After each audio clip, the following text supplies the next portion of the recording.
जाणार आहे। सुषमाताई, आपल्याकडे येण्याच्या आधी सुरुवातीला मी यावेळेला थेटपणे जाईल अजितजी आपल्याकडे।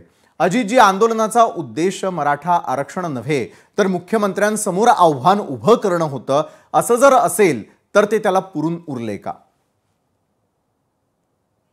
विशालजी, अशा बाजार गप्पांना काही अर्थ नसतो। विरोधकांना कुठलंही काम सध्या नाहीये आणि खरं तर मराठा समाजाला मुंबईमध्ये का यावं लागलं या विषयामध्ये तर माननीय देवेंद्र फडणवीस साहेबांनी जे आरक्षण दिलं, जे हायकोर्टामध्ये टिकवलं, ते सुप्रीम कोर्टात उद्धव ठाकरे साहेब मुख्यमंत्री असताना त्यांनी कुठल्याही पद्धतीनं मराठा समाजाच्या या आरक्षणाला टिकवण्यासंदर्भामध्ये भूमिका घेतली नाही। साधं एक ट्रान्सलेशन पाहिजे होतं सुप्रीम कोर्टाला, ते दिलं नाही। त्यावेळेला ते मुख्यमंत्री असताना आठवतं मला, आमच्या सहकाऱ्यांनी त्यांची अनेकदा या विषयामध्ये भेट घेण्याचा प्रयत्न केला, साधी भेट सुद्धा मिळाली नाही।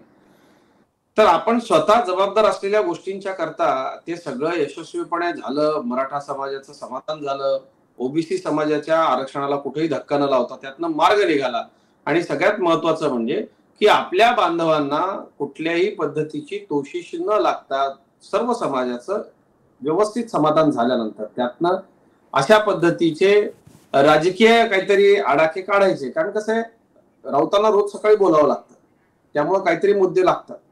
तर ते या बाजार गप्पांना काही एक अर्थ नाहीये। आम्ही अत्यंत ताकदीनं सोबत आहोत। आदरणीय एकनाथ शिंदे साहेब हे आपल्याच सरकारच्या विरोधामधल्या एखाद्या आंदोलनाला अशा पद्धतीनं खतपाणी घालतील म्हणजे याला काही एक अर्थ नाहीये, याला काही एक अर्थ नाहीये। आपण बघितलं असेल की माननीय शिंदे साहेबांनी या आंदोलकांशी कशा पद्धतीने संवाद साधण्याचा प्रयत्न केला। आमच्या सरकारच्या वतीने एक उपसमिती होती, त्या उपसमितीमध्ये माननीय अजितदादा पवार, एकनाथ शिंदे साहेब, भारतीय जनता पक्षाच्या वतीनं सगळ्यांच्याच वतीनं याच्यामध्ये जी मंडळी होती ती मनोज जरांगेजींशी चर्चा करत होती। त्यामुळे या सगळ्या गोष्टीला काही एक अर्थ नाही असं माझं स्पष्ट मत आहे।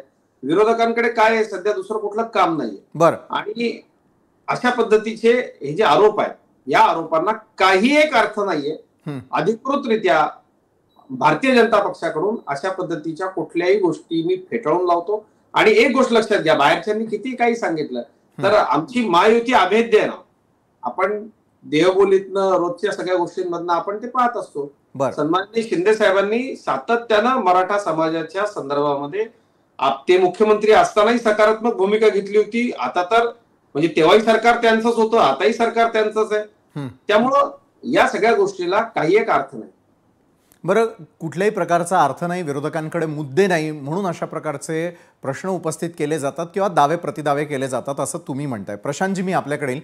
प्रशांतजी, या आरोप प्रत्यारोपांनी थेट आरक्षणाचा प्रश्न जो आहे तो पुन्हा एकदा चर्चेला जाऊ लागलेला आहे।